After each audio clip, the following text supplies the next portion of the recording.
नमस्ते बच्चों, कैसे हैं आप सब। आप सभी की कुशलता की ईश्वर से प्रार्थना करती हूँ और आप सभी के लिए ढेरों शुभकामनाएं। इन्हीं शुभकामनाओं के साथ चलते हैं अपने अलग वीडियो की तरफ। तो पहले वीडियो में हमने बालराम कथा के जंगल और जनकपुर पाठ के बारे में पढ़ा था, जिसमें ताड़का का वध और श्री राम जी द्वारा शिव धनुष को तोड़े जाने का वर्णन था, जिसके पश्चात राम जी का विवाह सीता जी के साथ और बाकी उर्मिला का विवाह लक्ष्मण जी के साथ और मांडवी और च्युतकीर्ति का विवाह हुआ भरत और शत्रुघ्न के साथ। उसके पश्चात जनकपुर में भी उत्सव मनाया जाता है और बारात वापस आ जाती है कहाँ, अयोध्या में, और वहाँ पर कई दिनों तक उत्सव मनाया जाता है। अब हमारा जो अगला पाठ है वो है दो वरदान। अब इसके बारे में पढ़ेंगे और इसको धीरे धीरे समझते हुए आगे बढ़ेंगे। अब सारी खुशियाँ, सारा जो कार्यक्रम था वो संपन्न हो गया। परिवार में सब खुश, सब प्रसन्न, प्रजा में सब प्रसन्न। तो अब राजा दशरथ के मन में क्या इच्छा उत्पन्न हुई कि राम का राज्याभिषेक कर दिया जाए। तो इसी के ऊपर ये सारा जो पाठ है दो वरदान, इसी से संबंधित है। तो चलिए पढ़ते हैं। राजा दशरथ के मन में अब एक ही इच्छा बची थी, राम का राज्याभिषेक, उन्हें युवराज पद का देना। युवराज यानी जो राजा के बाद अगला राजा बनेगा। अयोध्या लौटने के बाद से ही उन्होंने राम को राजकाज में शामिल करना शुरू कर दिया था। राम यह जिम्मेदारी अच्छी तरह निभा रहे थे। आपने देखा होगा ना, परिवार में जब बच्चे होते हैं तो उनको जब घर में कोई कार्यक्रम होता है या किसी भी तरह का कोई अवसर होता है तो उनको छोटे छोटे काम दिए जाते हैं कि ये काम आप करो, ये काम आप करो। उसका तात्पर्य होता यही है, क्योंकि हमें पता है कि आने वाले समय में वो सब कार्यक्रम किसको संभालने हैं, बच्चों को। तो उद्देश्य होता है उनको सिखाना। तो यही सब कौन कर रहा था, राजा दशरथ। उनकी विनम्रता, विद्वता और पराक्रम। विनम्रता यानी स्वभाव उनका बड़ा अच्छा था, विद्वता यानी बहुत होशियार थे, बहुत बुद्धिमान थे, और पराक्रम यानी साहसी भी थे, बलवान भी थे। उनकी विनम्रता, विद्वता और पराक्रम का लोहा सभी मानते थे। प्रजा उनको चाहती थी।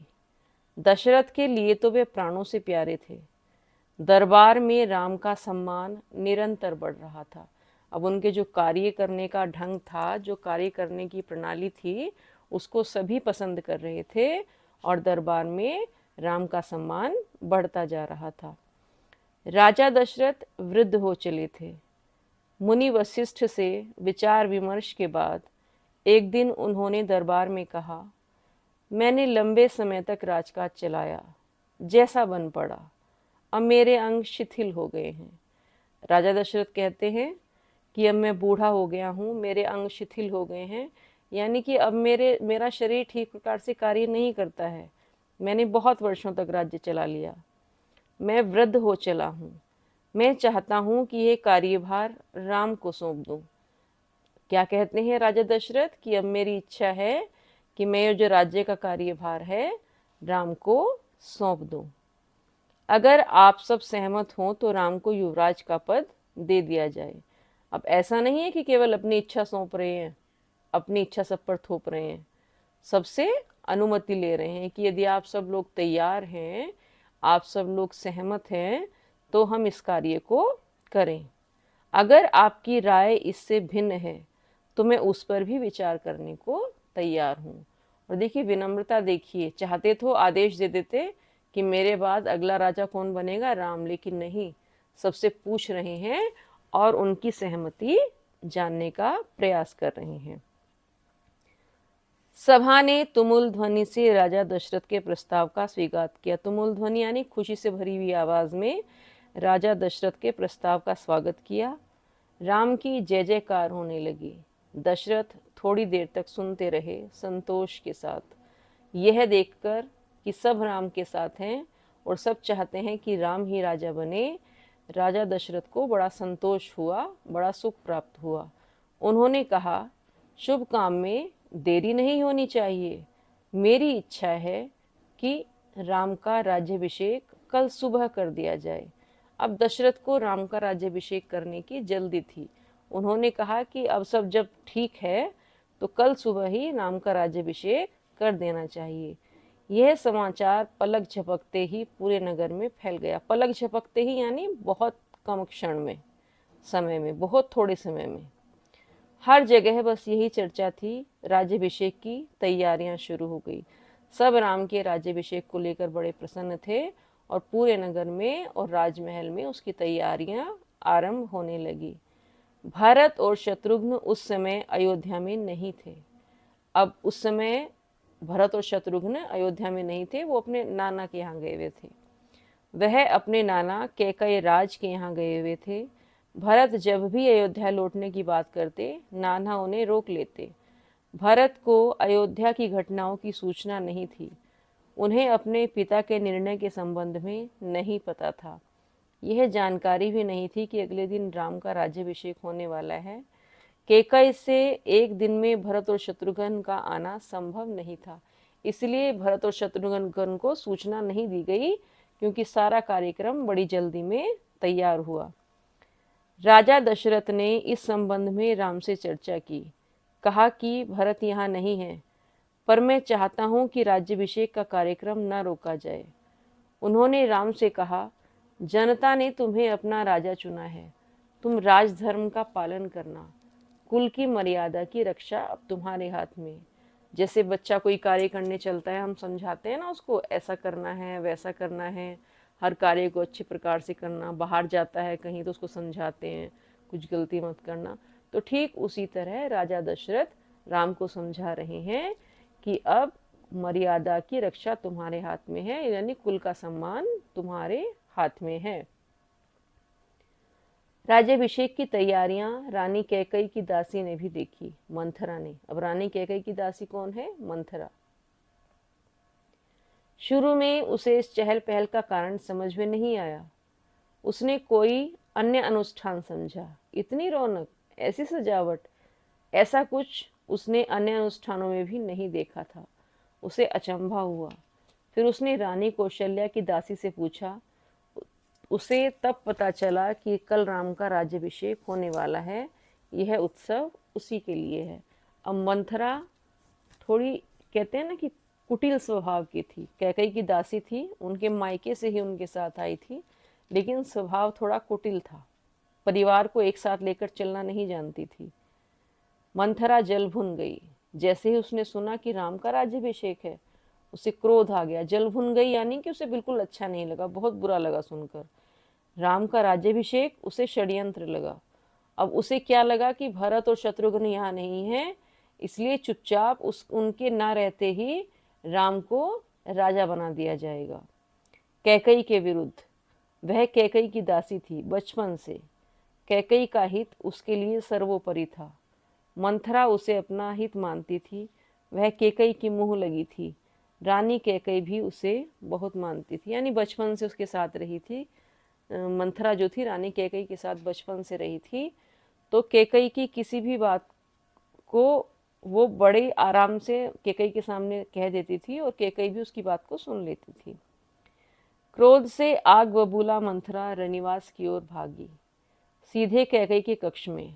वह हाँफ रही थी, क्रोध से चेहरा लाल था। अब देखो, राम के राज्याभिषेक की बात सुनकर कैकई को क्रोध कितना आया, ये देखो। भागने के कारण सांस उखड़ रही थी। उसने रानी कैकई को सोते हुए देखा। अब रानी कैकई आराम से सो रही हैं, विश्राम कर रही हैं अपने महल में, और कैकई वहां क्रोध में तिल मिलाते हुए आती है। किसी तरह स्वयं को संभालते हुए मंथरा ने कहा, अरे मेरी मूर्ख रानी, उठ, तेरे ऊपर भयानक विपदा आने वाली है। इतना, यानी इस बात को तूल दे दिया, इतना भयंकर षड्यंत्र उसे लगा कि जाकर तुरंत रानी कैकई को पहले हिम्मत नहीं होती थी किसी की कि यदि राजा और रानी आराम कर रहे हैं तो उनके आराम में बाधा बने, लेकिन मंथरा ने सीधे रानी को उठा दिया कि जैसे पता नहीं कितनी बड़ी विपदा आने वाली है। यह समय सोने का नहीं है, होश में आओ, विपत्ति का पहाड़ टूटे इससे पहले जाग जाओ। रानी कैकई नींद से चौंक कर उठी। अब जैसे कोई बोलेगा इस तरह से, आंख खुलेगी अचानक। उन्हें मंथरा की बात समझ में नहीं आ रही थी। पूछती हैं, बात क्या है? तुम इतना क्यों घबराई हो? सब कुशल तो है? उन्होंने पूछा। अब मंथरा क्या कहती है? कैसा कुशल, कैसा मंगल, सब अमंगल होने वाला है। तुम्हारे सुखों का अंत।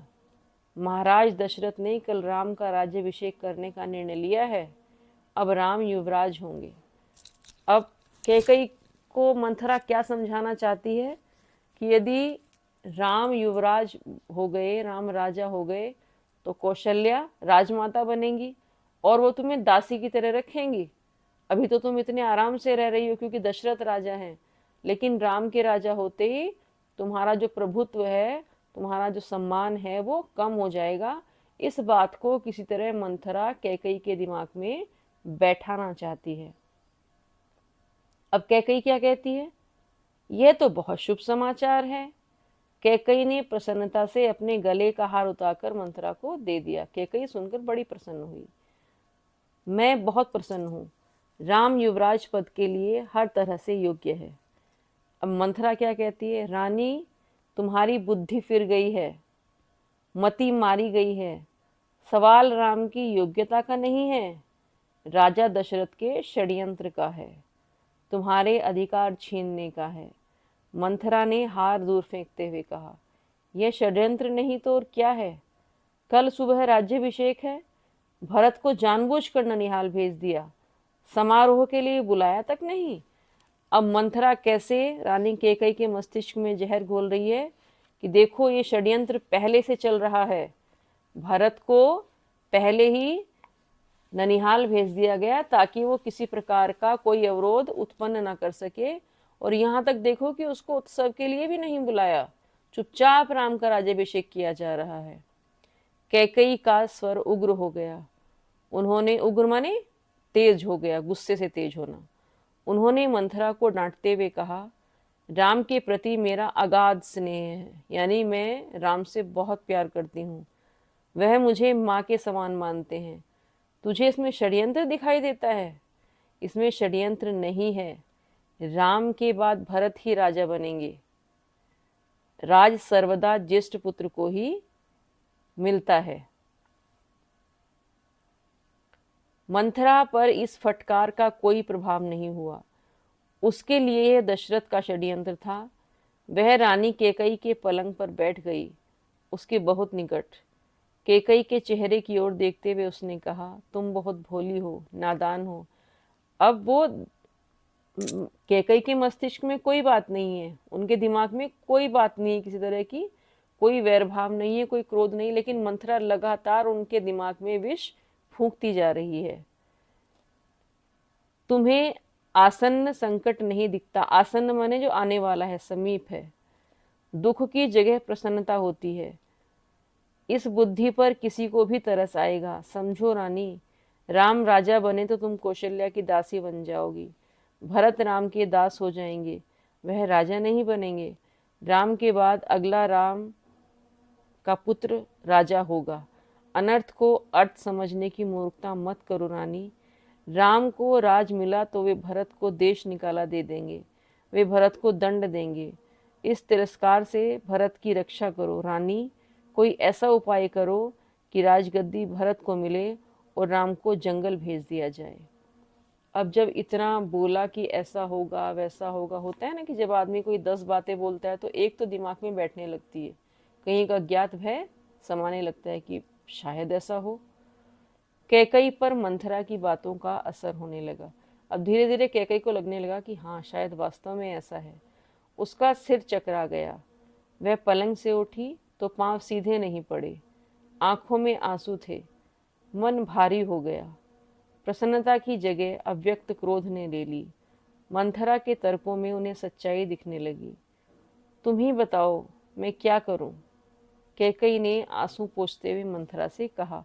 अब कैकई को लगने लगा कि हाँ, वास्तव में ऐसा ही हो रहा है, और अब वो परेशान हो गई और अपने आंसू पोंछते हुए मंथरा से कहती है कि मुझे तुम बताओ कि मैं क्या करूं। मंथरा पलंग से उठी, कैकई के पास जाकर खड़ी हो गई। उसने कहा, याद करो रानी, महाराज दशरथ ने तुम्हें 2 वरदान दिए थे। दशरथ से अपना वचन पूरा करने को कहो। एक से भरत के लिए राजगद्दी मांग लो, दूसरे से राम को 14 वर्ष का वनवास। कैकई का चेहरा तमतमाया हुआ था। उन्हें मंत्रा की बात ठीक लगी। उनके मन में एक प्रश्न अब भी था, यह बात दशरथ से कैसे कहें? उन्हें रनिवास बुलवाएं या प्रतीक्षा करें? मंथरा ने कैकई के मन की बात भांप ली, यानी समझ ली। भांप लेना का अर्थ होता है समझ ली। उसने कहा, तुम मैले कपड़े पहनकर कोप भवन। अब कोप भवन क्या होता है ना, महल में एक स्थान ऐसा बनाया जाता था, जब रानी को क्रोध आता था या किसी बात से नाराज होती थी, तो जिस कोप कहते हैं गुस्से को, भवन कहते हैं घर, कमरा, तो कोप भवन यानी ऐसी जगह जहाँ गुस्से वाला आदमी बैठेगा, जहाँ बैठकर क्रोध किया जा सके। तो वहाँ जाकर जब भी किसी बात से रुष्ट होकर रानी या नाराज होकर या कोई मांग होती थी, तो जाकर वो कोप भवन में बैठ जाया करती थी। तुम मैले कपड़े पहनकर कोप भवन चली जाओ। महाराज दशरथ आए तो उनकी ओर मत देखना, बात मत करना। तुम उनकी प्रिय रानी हो, तुम्हारा दुख देख नहीं पाएंगे। बस उसी समय तुम उन्हें पिछली बात याद दिलाना, दोनों वचन मांग लेना। कैकई तैयार हो गई। मैं ऐसा ही करूंगी। महाराज का षड्यंत्र सफल नहीं होने दूंगी। मंथरा का लक्ष्य पूरा हो चुका था। अब कैकई के मन में बात बैठ गई। अब मंथरा वहां से गायब हो गई, क्योंकि उसका काम तो हो गया था जो उसको करना था। जो आग उसको लगानी थी, जो विष उसको भरना था, वो भर चुकी थी और वहां से फिर गायब हो गई। मंथरा का लक्ष्य पूरा हो गया था। चलते चलते उसने रानी कैकई से कहा, राम के लिए 14 वर्ष से कम वनवास मत मांगना। भरत इतने समय में राजकाज संभाल लेंगे। जब तक राम लौटेंगे लोग उन्हें भूल चुके होंगे। अब जल्दी करो रानी, समय बहुत कम है। रानी कैकई कोप भवन चली गई। मंथरा रनिवास से निकल गई। दिन भर की गहमा गहमी, गहमा गहमी ये होता है ना, जब कोई उत्सव घर में रहता है तो बहुत बिजी रहते हैं आदमी, बहुत व्यस्त रहते हैं। ये कार्य है, वो कार्य है, ये करना है, वो करना है। तो दशरथ जी भी इसी कार्य में उलझे हुए थे। और उसके बाद आदमी बैठता है ना घर में आराम से फिर परिवार के साथ, तो वही घटना है। दिन भर की गहमा गहमी के बाद महाराज दशरथ को रानियों की याद आई। तुरंत रनिवास की ओर चल पड़े, उन्हें शुभ समाचार देने। सबसे पहले वह कैकेयी के कक्ष की ओर मुड़े। कैकेयी वहां नहीं थी। प्रतिहारी से पूछा, प्रतिहारी यानी जो द्वार पर खड़े रहते थे। पता चला कि वे कौब भवन में हैं। दशरथ को चिंता हुई। कैकेयी कौब भवन में? परंतु क्यों? क्या इसलिए कि उन्हें अब तक सूचना नहीं मिली? मैं उन्हें अवश्य मना लूंगा, दशरथ ने सोचा। अब दशरथ के मन में क्या आ रहा है कि रानी कोप भवन में इसलिए है शायद क्योंकि उनको सबसे पहले सूचना नहीं दी गई राम के राज्याभिषेक की। दशरथ कोप भवन का दृश्य देखकर हैरान हो गए। उन्हें कुछ समझ में नहीं आया। कैकेयी जमीन पर लेटी हुई थी, बाल बिखरे हुए, गहने कक्ष में बिखरे हुए, कपड़े मैले। तुम्हें क्या दुख है? क्या हुआ है? तुम मुझे बताओ। अस्वस्थ हो? राज्यवैद्य को बुलाऊं? दशरथ ने कई सवाल पूछे, कोई उत्तर नहीं मिला। कैकेयी रोती रही। अब कैकेयी पड़ी है बेसुध हालत में, रो रही है, बाल बिखरे हुए हैं। दशरथ जी पूछते हैं कि मुझे बताओ कैकेयी क्या बात है, लेकिन कैकेयी ने किसी प्रकार का कोई उत्तर नहीं दिया। तुम मेरी सबसे प्रिय रानी हो, मैं तुम्हें प्रसन्न देखना चाहता हूँ। तुम्हारी खुशी के लिए मैं कुछ भी कर सकता हूँ, कुछ भी, धरती आसमान एक कर सकता हूँ। दशरथ ने कैकेयी को मनाने का बहुत प्रयास किया, उत्तर उन्हें फिर भी नहीं मिला। दशरथ भी भूमि पर बैठ गए, विनती करते रहे। हाँ, मैं बीमार हूँ, कैकेयी ने कहा। मैं अपनी बीमारी के संबंध में आपको बताऊंगी, लेकिन पहले आप एक वचन दें, जो मैं मांगू उसे पूरा कर देंगे। कहती है कि हाँ, मेरा स्वास्थ्य खराब है, लेकिन पहले वचन दीजिए, बताऊंगी बाद में कि जो मैं कहूंगी आप उसे पूरा करेंगे। राजा ने तत्काल हामी भर दी। कहा, मैं राम की सौगंध खाकर कहता हूँ, तुम्हारी हर इच्छा पूरी करूंगा। महाराज दशरथ ने राम की सौगंध ली तो कैकेयी उठकर बैठ गई। अब उसको लगा कि सौगंध तो राम की ले ली है, वचन तो तोड़ेंगे नहीं। अब मुझे अपनी अगली बात कहनी चाहिए। आप मुझे वे दोनों वरदान दीजिए जिसका संकल्प आपने वर्षों पहले रणभूमि में लिया था। अब ये रणभूमि के वरदान का क्या है कि एक बार जो रानी कैकई थी वो वीर भी बहुत थी। तो एक बार एक युद्ध क्षेत्र में रानी कैकई ने दशरथ के प्राणों की रक्षा की थी। वो उनके युद्ध से जो युद्ध लड़ रहे थे वहां से उनके रथ को मोड़कर युद्ध करती हुई बाहर निकाल कर ले आई थी, उनकी रक्षा की थी। तो वहां राजा दशरथ ने प्रसन्न होकर महारानी कैकई को कहा था कि 2 वरदान मांगो, तुमने मेरे प्राणों की रक्षा की है। तो उस समय रानी कैकई ने कहा था कि अभी मुझे कुछ नहीं चाहिए महाराज, समय आने पर मांग लूंगी। तो वही 2 वरदान अब रानी कैकई मांगना चाहती है। महाराज दशरथ ने हामी भरी यानी हाँ कर दी, हाँ ठीक है, बोलो तुम्हें क्या वरदान चाहिए। कल सुबह राज्याभिषेक भरत का हो, राम का नहीं, कैकई ने कहा। दशरथ भौचक रह गए। अब जैसे ही कहा कि भरत का राज्याभिषेक होना चाहिए, राजा दशरथ तो अचंभे में पड़ गए। उन पर वज्रपात, वज्रपात माने जो बिजली जैसे गिर जाती है, ऐसा हुआ। उन पर वज्रपात सा हुआ। थोड़ा रुककर कैकई बोली, राम को 14 वर्ष का वनवास हो। और यही नहीं रुकी, उसके बाद कहा कि राम को 14 वर्ष का वनवास भी होना चाहिए। दशरथ का चेहरा सफेद पड़ गया, अवाक रह गए, सिर चकराने लगा। वे मूर्छित होकर गिर पड़े, क्योंकि इस अवस्था के लिए तो राजा दशरथ तैयार ही नहीं थे। कुछ देर में राजा को होश आया, कैकई की ओर देखा बड़े कातर भाव से। बोले, ये तुम क्या कह रही हो? मुझे विश्वास नहीं होता कि मैंने सही सुना है। कैकई अड़ी रही। राजा दशरथ को विश्वास नहीं, वो बार बार कैकई को समझा रहे हैं कि कैकई तुम सोच लो, तुम कह क्या रही हो। दशरथ कैकई की मांग को अस्वीकार करते रहे, अनर्थ बताते हुए रहे। तब कैकई ने अंतिम हथियार चलाया। अब दोनों में वार्तालाप हो रहा है, तो इसी बीच में कुछ पंक्तियां मैं आपको सुनाती हूँ। जब प्रसंग चलता रहा, रानी नहीं मानी, तो राजा दशरथ कहते हैं, है रामचंद्र भी राजकुंवर, निर्दोषी निरपराधी है। वन को तो 14 वर्ष बहुत, 2-4 वर्ष ही काफी है। लेकिन रानी कैकई नहीं मानती है और उसके बाद अपना अंतिम हथियार चलाती है। अपने वचन से पीछे हटना रघुकुल का अनादर है। आप चाहें तो ऐसा कर सकते हैं, पर तब आप दुनिया को मुंह दिखाने योग्य नहीं रहेंगे। अब रानी कैकई अपनी बात क्या कहती है कि अभी तो बात आपके और मेरे बीच में ही है, आप अपने वचन से मुकर जाइए। है बात अभी घर ही घर में, पंचों में कुछ अपमान नहीं। एक बार मुख से कह दो, दूंगा पिछला वरदान नहीं। रही मेरी बात, आप वरदान नहीं देंगे तो मैं विष पीकर आत्महत्या कर लूंगी। यह कलंक आपके माथे होगा। राजा दशरथ यह सुन नहीं सके, दोबारा बेहोश हो गए। रात भर बेसुध पड़े रहे। बीच बीच में होश आता, वह कैकई को समझाते, गिड़गिड़ाते, धमकाते, डराते, पर कैकई टस से मस नहीं हुई। सारी रात इसी तरह बीत गई।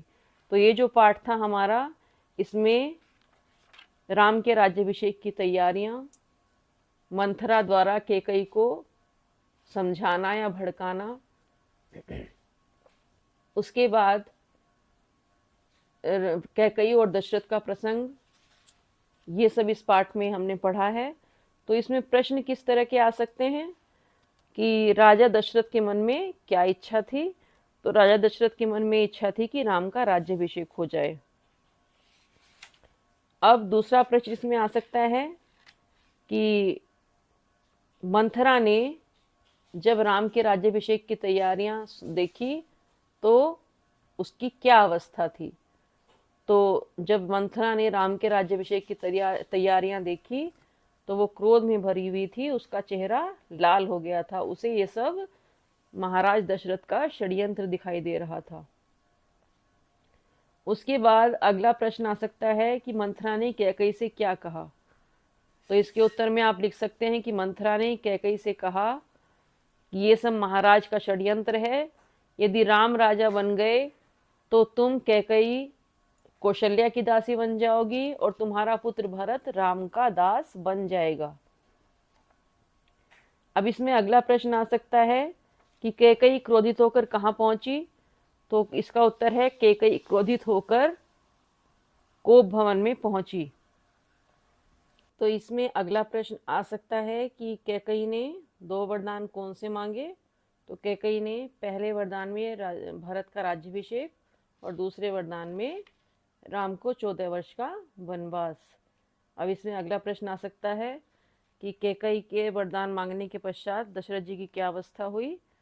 तो इसका उत्तर आप लिख सकते हैं कि कैकई के दो वरदान मांगने के बाद दशरथ जी की अवस्था बहुत बुरी हो गई, वे व्याकुल हो गए, बेसुध होकर भूमि पर गिर पड़े। तो अगले पार्ट में हम पढ़ेंगे कि कैसे राम का वनगमन होता है, कैसे राम को वनवास होता है। तब तक आप इस पाठ को समझिए, प्रश्नों को समझिए, अर्थ को, भाव को समझने का प्रयास कीजिए। सुखी रहिए, खाइए, पीजिए, मौज कीजिए, पढ़ाई करते रहिए और स्वास्थ्य का ध्यान रखिए।